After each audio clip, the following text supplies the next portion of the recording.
I'm Vivian Beer, and I'm a singer-songwriter in Charlottetown, Prince Edward Island, Canada. And I'm speaking today with Mason MacNeill. He is a producer and musician. And Mason worked with me to remix a ballad I had released back in November 2024. It was my debut ballad. Mostly it was just to get a song out there, understand how the whole process works. Yeah, your debut release. Yeah, so it was really exciting because my background is in marketing and not so much music, but I was taking voice lessons and I was keen to produce a song and to see how the whole process worked. And so it was really exciting.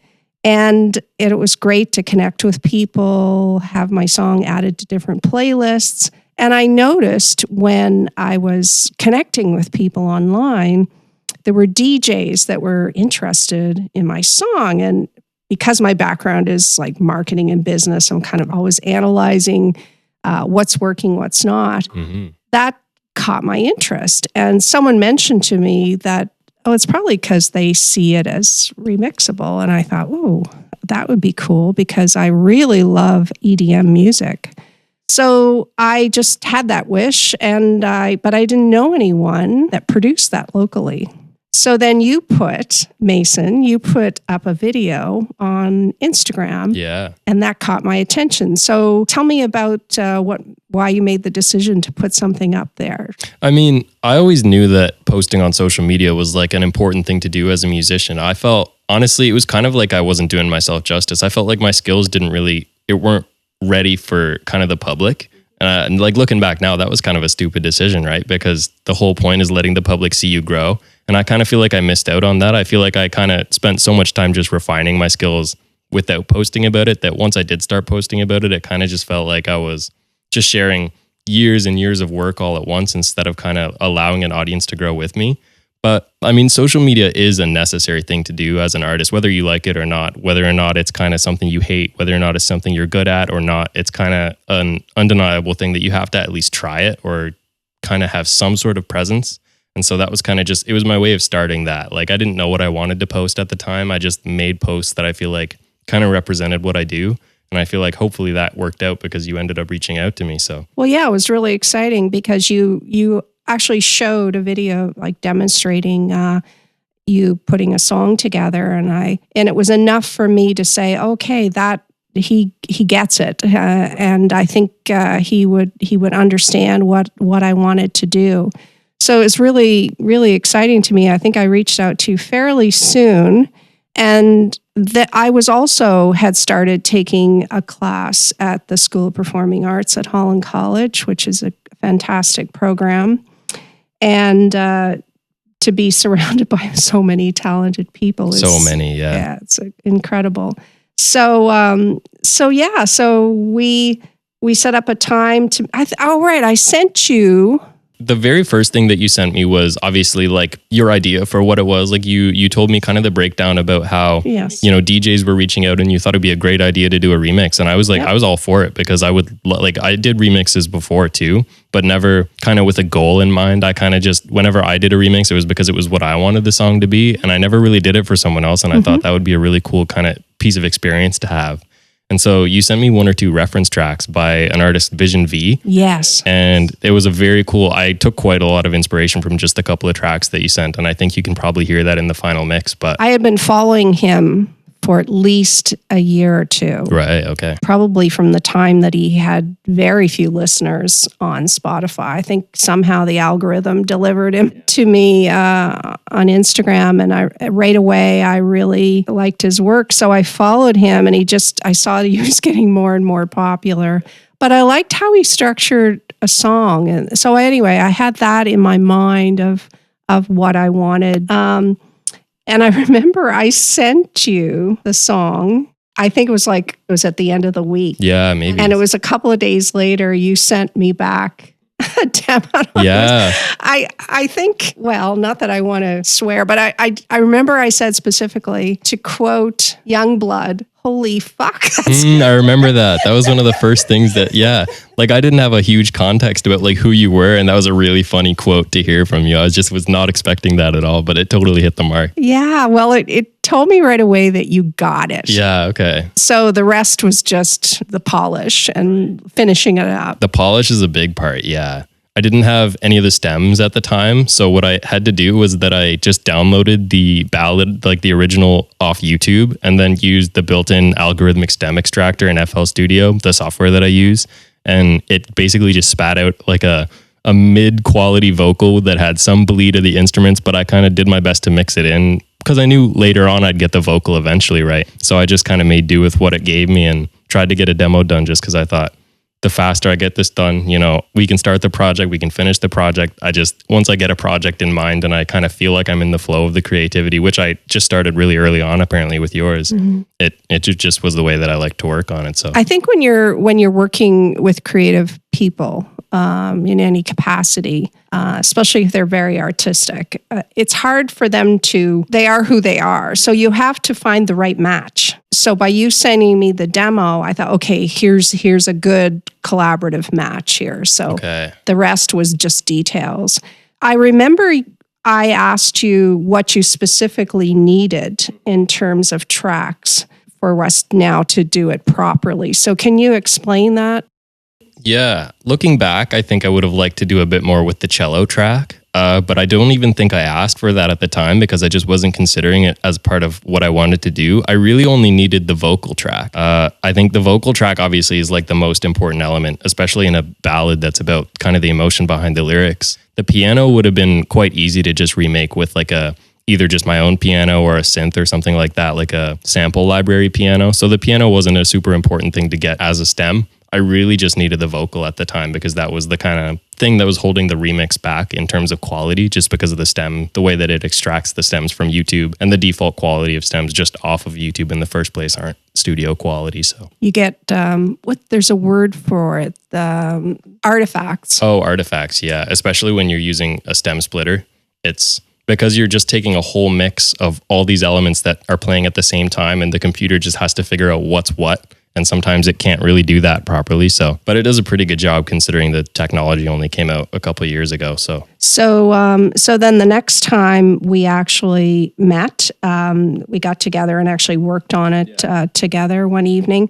And that was a really interesting process. Can you give us a little bit of an idea of kind of what, when you're sitting down to work with someone on a remix and they're there in the room with you, they already know, okay, this guy, I like the direction you're going in. So we're not talking about direction at that point. Yeah. We basically have, I don't know what percentage you would say it's done. Maybe it's 50, 60%. Yeah, there's levels. You know, I would say the arrangement was done. Mm-hmm. Like it had the form, it had the intro, build up, chorus, breakdown, build, chorus, outro. Yeah. But it wasn't refined. I would say there was still like, you had a vision for it that we hadn't yet talked about. Mm-hmm. You sent me the references and I just did what I could at the time. So there was pretty much it was basically from there, it was having your creative input into the project and kind of me trying to also add what you wanted it to be into there. I had already been working with a producer on my EP. So I had some experience of dealing with a producer, so I had that at least behind me.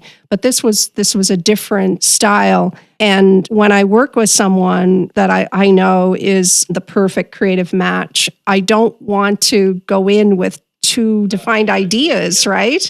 I don't want to miss your brilliant idea. Thanks. And that was the same even when I was working on the EP. If I would bring someone into the project, I was bringing them in because I knew they were already had what it takes. Super creative. Yeah. So I give them parameters. Yep. But then I want them to run with it. Yeah, that's the best thing to do. I mean, it depends on the musician, but generally I would say like that's probably the safest way to do it. I think you did it right. Yeah, it's just a lot of listening back and forth and going through it and getting a sense. What I do like about EDM and the style and is you kind of have the build up, then there's a release. Like there's sort of it's a tension and release. Yeah, exactly. It works really well. I had a few people listen to it, you know, that references, to get a little bit of feedback, some fresh ears. So exactly. It was, so I think and then we got busy with our... Oh yeah, the schooling that we were both doing, yes. Got busy with our own projects. And then it was like, okay, we better get back to that and finish it up. So it was probably a few months. We probably could have had it done sooner, but life gets in the way. Exactly. Happens sometimes. So, and by that time, I had already thought of another idea, a second version that hasn't even been released yet. Yeah. So it's basically the EDM song with a little bit different vibe. So the one that we produced, Yeah. The very first one. that was probably, I would say, is kind of middle of the road kind of EDM. Like that's kind of fits squarely in the EDM area. Yeah, I would say it definitely is. Like, I would say EDM is probably the best way to describe it. Maybe melodic house or like emotional house, but those are generally also more laid back. I would say it's a bit more high energy. I would say just EDM would be a pretty great way to. Because once you do a deep dive into it, there's many different. And the line between the genres is always blurry. You can never. Exactly. And you have to be kind of geeking out a little bit. Yeah, just to even be able to place it. Yeah. So I had heard a local rapper here in Charlottetown that I thought was amazing. So I thought, oh, that would be really cool because the song is a ballad and it's kind of one person talking to another person, but you don't get to hear the other person. So I thought, wouldn't it be cool if the person doing the response is a rapper? So then we had to make the rest of the song sound a little bit different and more interesting. And you mentioned UK garage. So explain that genre to me. Yeah. I've always been into house music and kind of other genres that are on the perimeter of house music. And I've never really been into the scene of UK garage, but I love the sound of it. It's kind of a more raw, experimental kind of breakbeat style of house, which I feel is definitely more in line with kind of the ideas of hip hop and what that is. Mm-hmm. And so I felt like kind of fusing a UK garage beat and a UK garage aesthetic and sound, especially with a rapper who's as versatile and like has the cadence of the rapper that you chose, right? I felt like that was a great way to kind of change the vibe of the song without changing the genre. Mm-hmm. You could easily fit like a UK garage section into a house track without changing the genre of the house track. So I felt like that was just it was a safe way to kind of introduce a totally different sound into the track. Yeah. So that's I'll probably release that one in the fall. I'm kind of looking forward to getting that out there. When I did talk to the rapper before, and I was kind of giving him the parameters of what I wanted because I knew he was so amazing. We had a chat, and I didn't want it to be too serious. I wanted him to have fun, have a little fun with it. And so he came back like within an hour or so. He had it all done. Of course, he's brilliant. You're finding these people who have crazy return rates. Yeah. Yeah, he's brilliant. And I was so pleased with it. So anyway, I'm really excited to get that out. But I love this idea of surprising. Experimenting, and then kind of surprising your audience a little bit with what you're doing. Also, I'm noticing people are repurposing songs like I did. It's becoming more popular, I think. So if somebody listening have ballads in their repertoire and they think, oh, I wonder if any of those could be remixed, what do you look for in a song that you think would make it a good remix? I haven't. When I listen to music, it's kind of just whenever one element pops out and I hear something else in my head. Like there's no specific candidate for what makes a good remix, in my opinion. Like it really depends kind of what your ability to envision a different sound around what's already there is, right? Like sometimes when I'm remixing a song or when I'm listening to a song, I haven't even decided I'm going to remix it yet. And a part comes in, it doesn't have to be the vocals. It can be like a specific piano groove. And I think that could work really well with a house beat underneath it. And so I just take that part, throw in some vocals later on after throwing in a beat and a bass line. And that kind of turns into a totally different sound with the same lyrics, same message, but it takes one element of the song and kind of builds on it and kind of pushes down the rest of the elements. You can't really include the entire original, obviously, because then it would just be the original again. So I guess with yours, it was mainly just the intent behind the vocals and the emotion behind it. The original track wasn't super complex, which was really nice to be able to kind of find what elements I wanted to use. There was nothing that was really hard to kind of isolate. It had emotion, and I think that's the most important thing for making a house remix, especially in the style that it already was. Oh yeah, I want to talk about DJs. Yeah, okay. Because I thought before I released this song, I thought, oh, it would be interesting to try to get like a local DJ to include it in their set. And what I learned is DJs, each have a particular sound. Mm-hmm. And so for them to take a song and put it in, that probably would be a lot of work. And because they often create their own Mixes. Yeah. How does an artist who creates an EDM, how do they get it on a DJ's playlist? Like how does that happen? Yeah. I mean, for me, like I created more what I would consider on the like prog side of EDM. I really wish that I started learning how to DJ earlier, because it would have kind of taught me arranging and structure a lot better, and been able to kind of be more versatile and actually be able to get my music on these playlists and these DJ sets and stuff like that. But honestly, the biggest thing I find is that your song just has to be mixable. I saw this tutorial on YouTube that was a DJ artist named DJ Blakey, and he was explaining that most DJ mixes have this 8-bar rule where every 8 bars, either a new element has to come in, a new element has to drop out, or there has to be a fill between 2 sections just to keep the interest up.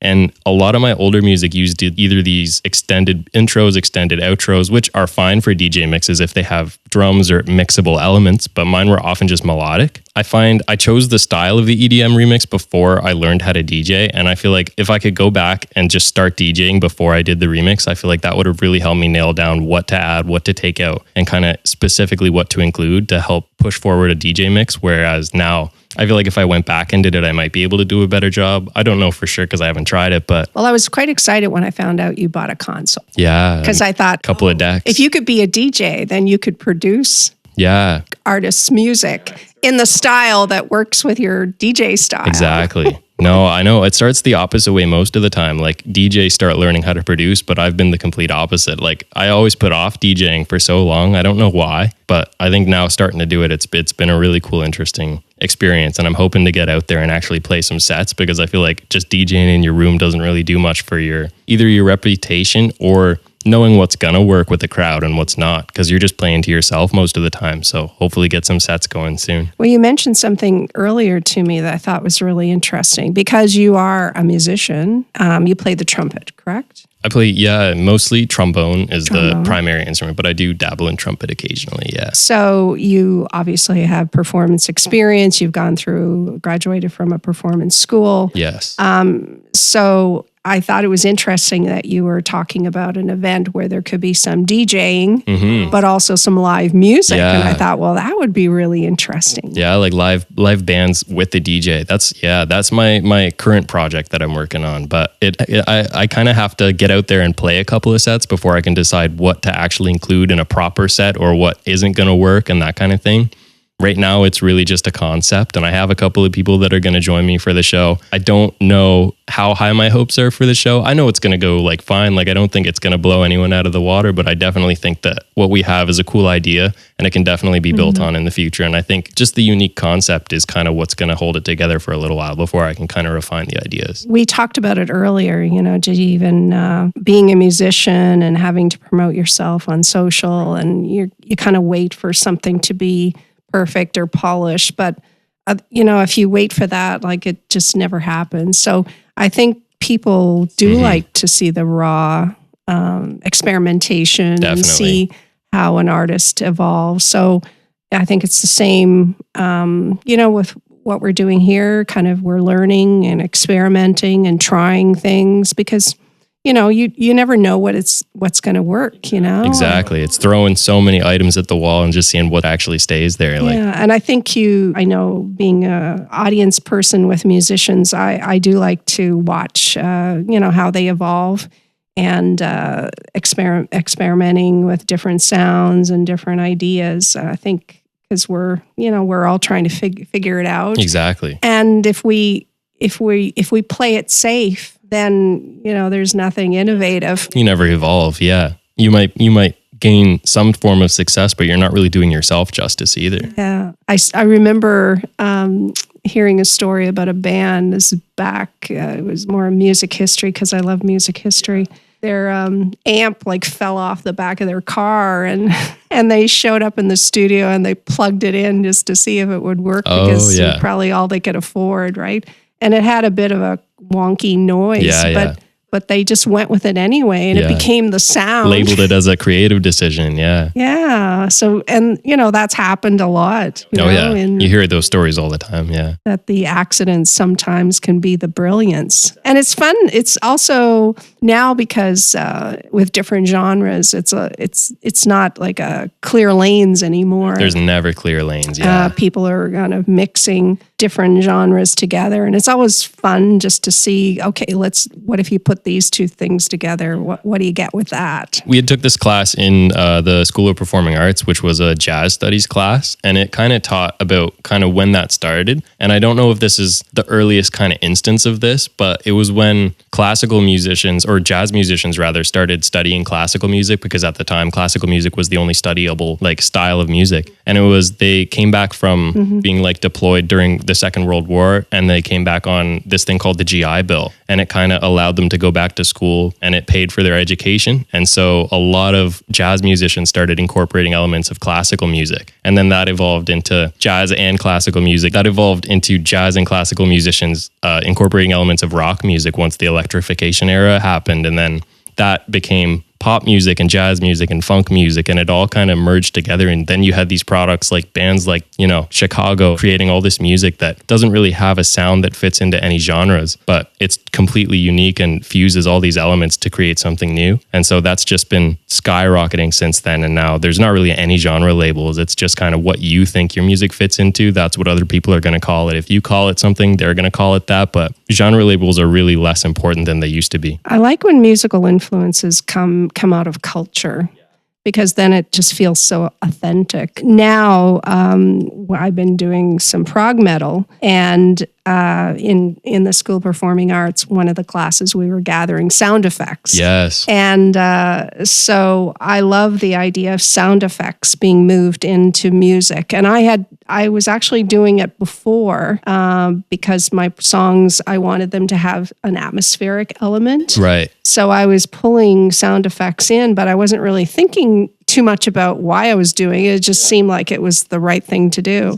But then in the class, we were out gathering sounds, recording them, and pulling them into our pieces of music that we were composing in class. And I remember my instructor mentioned now the audiences, a lot of them grew up with video games. Yeah. So they're used to atmospheric, like surround sound experiences. So that is finding its way into music. Yeah, I mean, I find what I make is kind of a fusion of video game music and electronic music. I grew up pretty much on like all these old Nintendo soundtracks from either, GameCube and post GameCube era. And it was a very like interesting time because all these compositions used mixes of all these different influences. Like there was very much a focus on instrumental music in that time and not necessarily vocal music. So that's kind of where most of my influence came from. All these exotic scales being used to kind of invoke different areas and different themes using different sound palettes, not just specific instruments, but overall sounds and mixes to kind of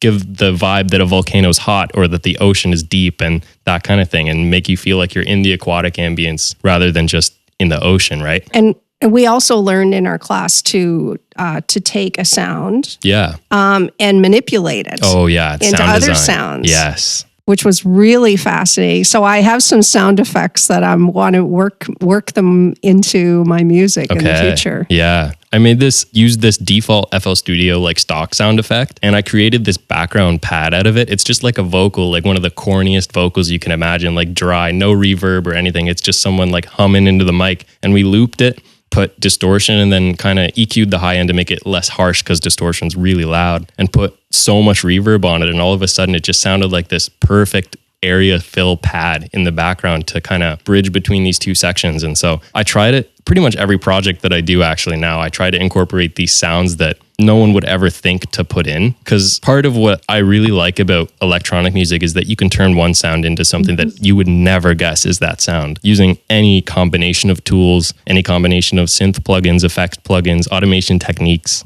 all that kind of stuff. And yeah, turning a sound from sound A to sound B and having the line between that be kind of what you can show people. And well, I think of it as putting little Easter eggs in the music that means something to you. That I know with one of my EP songs, which is prog metal, I had seen a performance locally here with the bass guitarist from Violent Femmes, happened to be in PEI. Okay. And someone locally had created a bass guitar for him made out of Dutch oven, like a Dutch oven. Yeah, custom instruments. One made in PEI, Padruno pots. And so anyway, he played Blister in the Sun on this custom. And he had such a weird and fabulous sound that I remembered that. Mm-hmm. And when it came time for us to do the bass track for my EP, I said, I want you to string it loose to get that same sound. Yeah. As a little nod to that event. Cool. Because it makes it interesting, you know. If you can add stuff, little stories in, add stuff to music that means something to you, but still serves the song. You can put as many random sound effects that you like in the song as much as you want, but if it doesn't actually add to the music, that's a whole other kind of conversation that I feel like you kind of understand the fact that, you know, you can't just put screaming sound effects in a song because you heard it and you liked it, but it doesn't fit the music. But if it's something like a distorted bass line, that works perfectly in metal music. So yeah, and also the way people listen to music, that distorted sound comes out really well on your iPhone, for example. Yeah. The overtones and all there's the whole sound design and the fact that low frequencies don't translate on laptop speakers and phone speakers. So when an artist comes to you to have a song produced, what kind of a discussion do you have? Because I know you do more than EDM. I try to do everything nowadays as well. So what's that process? It really depends on the artist. Usually when they reach out, I kind of read the message, check out their profile if I don't really know who they are, and kind of just see what they're about and what their style is. See if it's something that kind of not only just like is something that I could do feasibly, but if it's something that kind of aligns with my vision of music. And not to say that if it doesn't, I wouldn't work with you, obviously, because that's like being closed-minded right off the bat. But whenever I'm kind of starting to work with a new artist, I really just want to find out what they want the song to sound like. Usually what I ask for first is what their influences are and what kind of tracks sound like what they want their music to sound like, because most artists become musicians because they've heard music that they like and want to sound like that. And so I feel like that's probably the safest thing to do right off the bat in terms of early research, is just to figure out what they want their music to sound like in a way that doesn't have them using words they don't really know what the meaning is. Like asking them to explain what their vision is probably harder for them than sending a couple of tracks that align with what their vision for the music is. I do know that, you know, when you go into the studio with a song, you know, you want to get a good product. But I think in hindsight, now that I've put out 5 or 6 songs, something I don't regret looking back is when I took a risk. Yeah. I only regret when I played it safe. Exactly. It's always retrospectively you regret things, but you always take the safe route and then think, why didn't I experiment more? Why didn't I take these risks? And then you start doing it more often. It's just part of the learning process. Like past you isn't going to make the same mistakes as present you, and present you is not going to make the same mistakes as future you, but it's all part of the growth. If you're more open to experimentation now, that just means that you've grown from when you weren't. Yeah, and I think that's probably why I didn't choose prog metal, but it's where I ended up because it seemed to be where you could get away with the most. Right, that makes sense. Yeah. And is where a lot of experimentation was happening. So I never for a moment chose it. Yeah. It was just seemed to be the logical choice. The right musical language for me. Yeah, to get your message across. But it's fun moving around in different genres, because as we mentioned earlier, when I put out the ballad, you know, you think, oh, okay, that's a certain set of listeners, but hey, wouldn't it be fun to be over here with the people who love to dance? And for you, it just happened to be your 3 projects in a row were a nice little ballad, a house remix, and then a prog metal album. So I know it's like I love having different groups of friends. You're shocking your fan base, that's for sure. Exactly. I mean, that's a good thing though. That means you find people that kind of stick with your evolution too, because a lot of artists are scared to move from what they do because they're afraid their audience isn't going to like it. And I feel like if you start by doing that, it's a lot different than if you've built a reputation doing one thing and then switch up on people later on. Yeah, that's interesting. You know, you might be challenged early on to go, okay, what's your brand? Exactly. I tend to think of, you know, what the lyrics are, what's the best way to express what I'm trying to even express. what's the musical language that fits that. I look at it from that perspective, probably because I didn't come to music in a traditional way. Right. Yeah, that makes sense. I came to music more as a writer. Yeah. And not so much a musician. Yeah. So it was more about the lyrics than the notes in terms of kind of. Yeah, early on. And certainly there are famous musicians who approached it that way as well. Yeah, everyone does everything at some point. Yeah. But I think, definitely getting involved in the School of Performing Arts where I was then around musicians, that filled in a lot of the gaps, and certainly being around instrumentalists. You mentioned you play the trombone. Yes, yeah. So have you recorded anything with that yet? I have. I haven't released anything. I find like my skills on the trombone don't really reflect my overall, I would say, skills in music, because I kind of worked on my production skills for such a long time before even starting to play live music. Yeah, last year they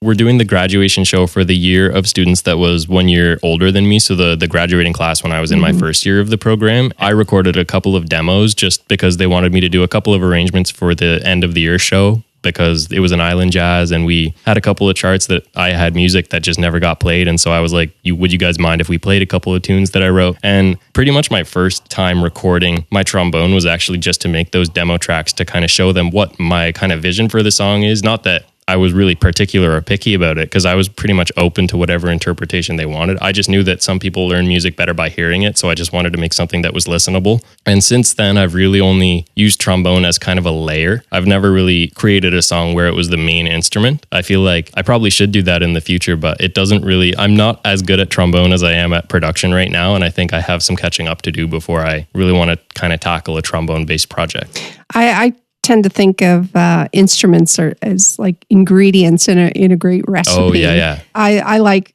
obscure instruments sometimes, or instruments that are ancient and maybe we're always in a certain lane of music. Right. Like, wouldn't it be cool to grab that instrument and like put it into something different and modern and see what that sounds like? So I really love that. And I love world music. Oh, of course. And there's so many incredible instruments, from different parts of the world with beautiful heritage. So if there's anyone out there, some obscure instruments, in one of my songs, I have the oud. When that came out, there was some oud player, that's reached out to me, and that's a string instrument, the flat, it's incredible, rounded back. Yeah, I couldn't find anyone locally who could play a bandura. That's a musical instrument from Ukraine. Okay, and I love, if you've ever heard it, incredible sound. So. But I couldn't find anyone locally. Right, it's sometimes hard to source session musicians. Because I was wanting to work that one into one of my songs, so I had to go with a different instrumentation. But I've been kind of traveling through the YouTube rabbit world hole of world music over the summer, and it's a good rabbit hole to go down. Yeah. And listening to some really interesting instruments, listening to instrumentation and think, I'd love to weave that into a song at some point, or I'll hear a singer doing something really interesting. Think, I'd love to pull that in and try something with that. So I think collaboration in music, I think it's really important. Yeah. People that might have different visions or coming from different places to bounce ideas off of each other. Yeah, to come together and musical backgrounds. Come together and see what you. Have you thought about some collaborations that you'd find interesting? I have songs written that I'd love to get recorded by live bands, but I wouldn't say any of my songs have these crazy instrumentations. Whenever I have a sound in my head, but I don't know what I want, I kind of try to make it myself, either using a synth or using a sound that's already a sound, but adding a bunch of effects to it. I would say definitely I'm more on the kind of sound design DIY side than the kind of research what instrument I want in the song side. But I feel like if I had a vision for a song that was supposed to have a specific vibe and I couldn't recreate it, I would definitely go looking for a musician that could play an instrument that sounds like what I wanted. Yeah. Like now that I've done the prog metal and EDM, right? I would love to bring metal and EDM together in a song. And it would, it would probably just mean there's like just a wall of guitars, it could be different aspects. And, and there are definitely like heavier, more industrial electronic genres too that are definitely more in line with metal. Like I'm not super into the more like heavier electronic music now, because what I consider it to be heavy is probably what was heavy 10 years ago, because my own style kind of evolved in a different direction from heavy music. But there are some crazy loud mixes that are just crazy electronic, like sound walls. And I think honestly, something like that would be great for metal music. You can very easily process guitars to sound much more like synthesizers too. So there's like, you can have that blend both ways. Yeah, well, something to think about. In this program, we had a musical tech class. So what's great about that, whenever in the past, whenever I had an idea, I'd have to immediately go to a producer. Yeah. But now I can actually work it out a bit on Logic Pro and kind of work out a demo, and then I have it further developed when I meet with a producer, which I think will give me put me in a better position to try different things and experiment with different things and kind of work out a concept. I mean, you have the facility to do it. That's basically what it is. Like before, you would have had to rely on someone else to interpret your idea, and now you can kind of flesh out your idea to as much as your abilities let you, and then kind of let someone else just do what they can with what's already there. Yeah, which I think is a lot more of a creatively freeing thing to do. Yeah, when I think of where I started with the EP, we were starting from scratch. Oh yeah. But no, it kind of it'll shorten the lead time a little bit. You can get to experiment more. But yeah, it's really an interesting time in music because it just seems like people are more open to different genres or bands mixing up genres. Definitely. So I think it's really a great period for experimentation right now. Who are some of the influences that you're listening to these days? That's a tough question. I am an electronic artist, but the influences that I take are actually a lot more on the like older jazz side now. I kind of, ever since I went to music school, my music taste has just kind of gone off the walls. It used to be just like electronic music in different styles, like breakbeat, video game, house, dubstep. I went down this rabbit hole last summer where I listened to a bunch of Japanese jazz fusion albums from either like the 80s, 70s, 90s, 2000s. Now there's a couple of modern ones that I'm really into too. And I find those kind of line up with the video game side of music that I was really into, kind of influencing my electronic music. So I kind of went looking at where the influences came from my influences, right? The video game music that was in these Japanese video games that I played as a kid was directly influenced by these Japanese jazz fusion bands from that era. So I kind of just went on a backwards rabbit hole looking to take inspiration from what I was inspired by, if that makes any sense. It's a really weird thing. I would say definitely my inspirations recently have been more, I would say Virtual Riot in terms of sound design is probably my number one inspiration. AU5 is a very cool artist who does some crazy bass tutorials, and they're kind of where I incorporate my heavier bass elements from, but I would definitely say it's kind of that mixed with older video game and jazz fusion elements. Really interesting. Yeah, I think the more you get into music, the more you start moving to the fringes. Yeah, exactly. I heard an explanation recently online. It was like, if you imagine the earth is flat, then you want to be out at the edge of the earth, seeing what music they're playing. How far it goes. Exactly. But yeah, I never would have listened before I got into music, into like Northern European music or what's coming out of Norway, especially, there's such a metal scene there. And I just went right to the fringes of that. And, just a week ago, I was listening to music from Ethiopia. Right. Like they have Ethiopian jazz, which is really incredible. And so I feel like I'm just traveling around the world. That's how I feel too. Exactly. Yeah. What are they playing in the most obscure kind of that maybe, we don't get to hear here. Yeah. Also, our cities are becoming more multicultural. Oh, so we're hearing a lot more than we ever did, which is really exciting. So you can actually get to see some live music. There's a lot of local Latin influence in music now, especially, which I find is really cool because Latin and jazz music have been kind of not merged together, but they've been kind of co-evolving for a really long time now, ever since maybe the 40s or 50s.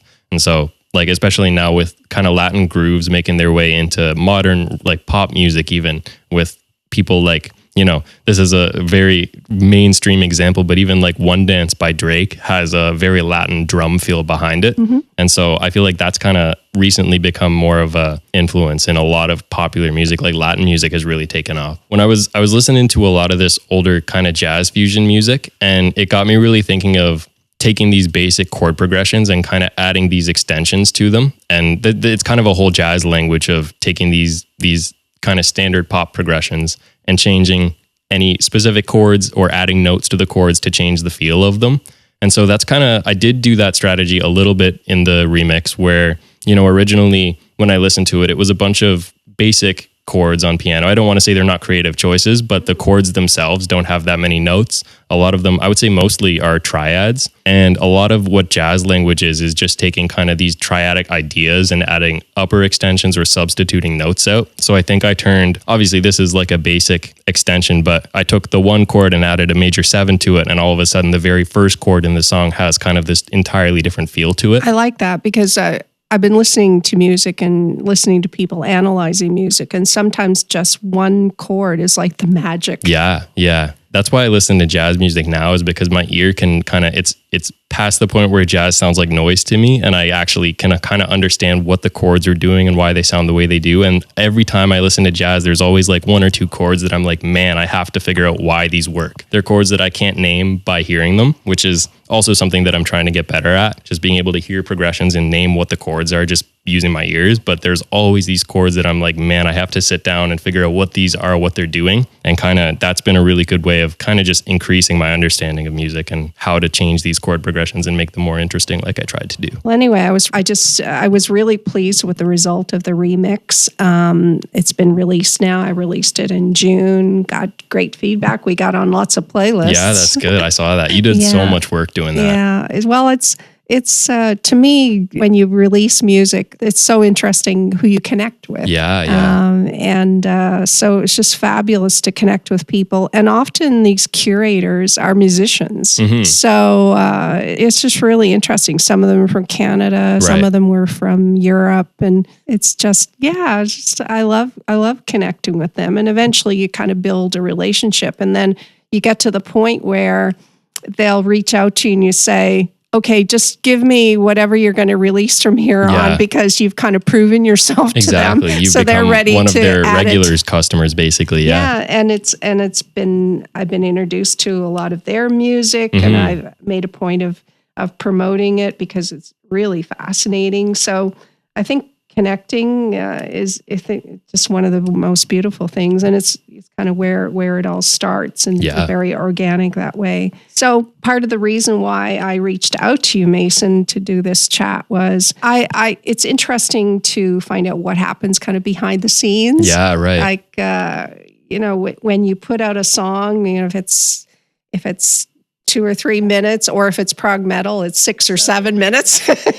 Oh, you can't say that on live internet anymore. That's dangerous. And people don't realize the weeks, the months. Oh, time that goes into it. Yeah. All the 1,000 decisions that went into the different versions and refinement. It just takes a lot of focus and belief, and yes, for sure, and be okay with trying things, and then you put it out there, and you just you have to hope it finds its place, right? Yeah, and then you move on to the next project. But it's just a tremendous amount of effort. I mean, my background is in business and working with entrepreneurs. And I think I've worked harder in music than I've ever worked in business. Yeah, it's like, well, a lot of music is just a facade. Like an artist doesn't usually talk about the process because it seems like begging almost is what I kind of see. Like a lot of big musicians just talk about the music that's already done. They don't talk about their unreleased music. They don't talk about their process of working on it. It's just pictures of them in a studio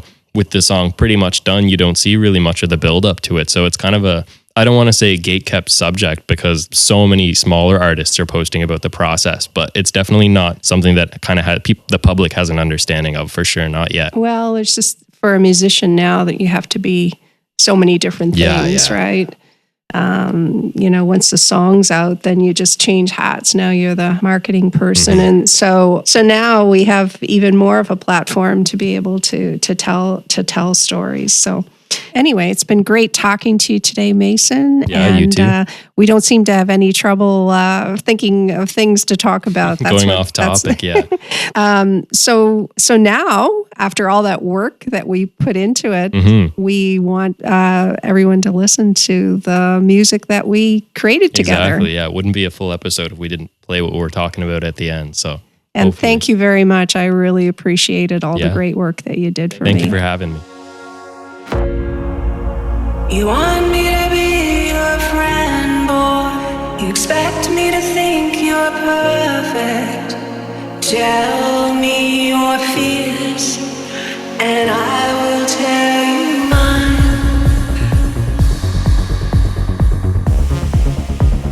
Who in this world understands who you are? Let down your wall this time. Let's just let it go. Life doesn't last that long. Let down your wall.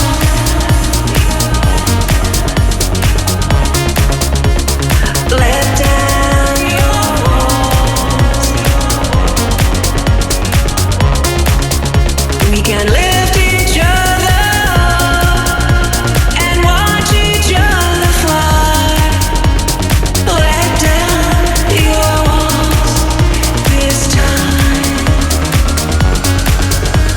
Let down your walls. I could be loving you